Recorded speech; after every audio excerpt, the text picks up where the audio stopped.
നമസ്കാരം. വിവാദങ്ങൾ ഒഴിഞ്ഞ സമയം രേണുസുധിക്ക് ഉണ്ടായിട്ടില്ല. വിദേശയാത്രകൾ ആരംഭിച്ച സ്വർണ്ണക്കടത്ത്, മനുഷ്യക്കടത്ത് തുടങ്ങിയവയിൽ രേണുവും ഭാഗമാണെന്ന തരത്തിൽ പ്രചരിക്കുന്നുമുണ്ട്. അതിനിടയിൽ അടുത്തിടെ മുതൽ രേണുവിന് ക്യാൻസർ എന്ന അസുഖം സ്ഥിരീകരിച്ചതായും റിപ്പോർട്ടുകൾ വന്നു. എന്നാൽ രേണു ഇക്കാര്യത്തിൽ കൃത്യമായ പ്രതികരണം നടത്തിയിട്ടുമില്ല. ഇപ്പോൾ ഇതാദ്യമായി തന്റെ പേരിൽ പലപ്പോഴായി വന്ന ആരോപണങ്ങൾക്കും തന്നെ ചുറ്റിപ്പറ്റി പറഞ്ഞ വിവാദങ്ങൾക്കും കൃത്യമായ മറുപടി രേണുസുധിയുടെ അഭിമുഖത്തിന് നൽകുകയായിരുന്നു. അങ്ങനെയൊരു അസുഖമുണ്ടെങ്കിൽ ഞാനല്ലേ സഹിക്കേണ്ടത് എന്ന് രേണു ചോദിക്കുന്നു. ചില യൂട്യൂബേഴ്സ് ഞാനൊരു മനുഷ്യനാണെന്ന് പോലും പരിഗണിക്കുന്നില്ല എന്നും രേണു പറയുന്നു. എനിക്ക് ബ്രസ്റ്റ് ക്യാൻസർ ആണെന്ന് പറഞ്ഞ് പരത്തിയത് കുറെ കാലമായി എന്നെ വിടാതെ പിന്തുടരുന്ന, എന്നെക്കുറിച്ച് നെഗറ്റീവ് മാത്രം പറയുന്ന ചില യൂട്യൂബേഴ്സാണ്. എന്നെ വിറ്റ് കാശുണ്ടാക്കുന്നവരാണ് അവർ. എന്നെ, എൻ്റെ ഫാമിലിയെയും പിച്ച് ചീന്തുകയാണ് അവർ. ക്യാൻസർ പോലൊരു അസുഖമുണ്ടെങ്കിൽ ഇല്ലെങ്കിലും അത് വെളിപ്പെടുത്തേണ്ടത് ഞാനാണ്. ഞാൻ എവിടെ പോയാലും കാറെടുത്ത് എൻ്റെ പിന്നാലെ വരുന്നുണ്ട് ഇവർ പറയുന്നത് വളരെ തെറ്റായ കാര്യമാണ്.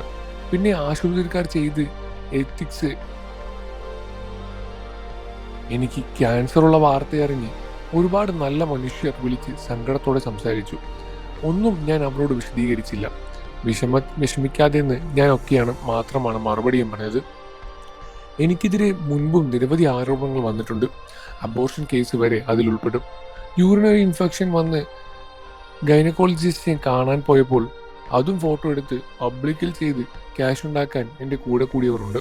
അങ്ങനെയൊരു മനുഷ്യനല്ലേ എനിക്ക് ആശുപത്രിയിൽ പോകേണ്ട സാഹചര്യം വരില്ലേ?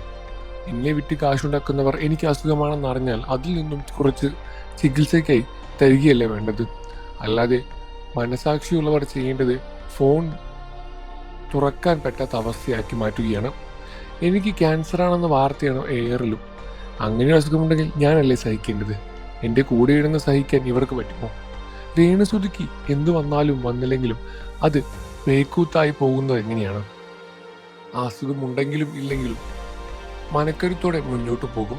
എന്നെ ചേർത്ത് പിടിക്കാൻ കുറച്ച് നല്ല ആളുകളുണ്ട്. അതുകൊണ്ട് ഞാൻ മുന്നോട്ട് പോവുക തന്നെ ചെയ്യും. മുൻപ് കേട്ടിട്ടുള്ള ആരോപണേക്കാൾ വലുതല്ല ക്യാൻസർ.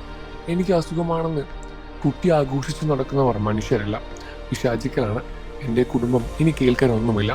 എൻ്റെ കുഞ്ഞു വരെ കേൾക്കുന്നു. ഞങ്ങൾ ക്രിമിനൽ ബാഡ്രോളജി ഉള്ളവരാണോ, അതോ കുറ്റകൃത്യം ചെയ്തിട്ടുണ്ടോ? ചേച്ചിയുടെ ഭർത്താവുമായി എനിക്ക് അഭിഹിതമുണ്ടെന്ന വഴിയാണ് പറഞ്ഞു വരുത്തിയത്. ഇതിലും ഭേദം ക്യാൻസർ തന്നെയാണ്. ക്യാൻസറാണെന്ന് അറിഞ്ഞെങ്കിലും മിണ്ടാതിരുന്നു കൂടെ? വിറ്റു കാശാക്കണോ? അതുപോലെ എനിക്ക് ഒരിക്കലും അംഗീകരിക്കാൻ പറ്റാത്ത ഒന്നാണ് മനുഷ്യർക്കിടയിൽ ഞാനുണ്ട് എന്നത്. അത് പറഞ്ഞു പരത്തുന്നവരുടെ മുഖത്ത് അടിക്കാൻ തോന്നും എനിക്ക്.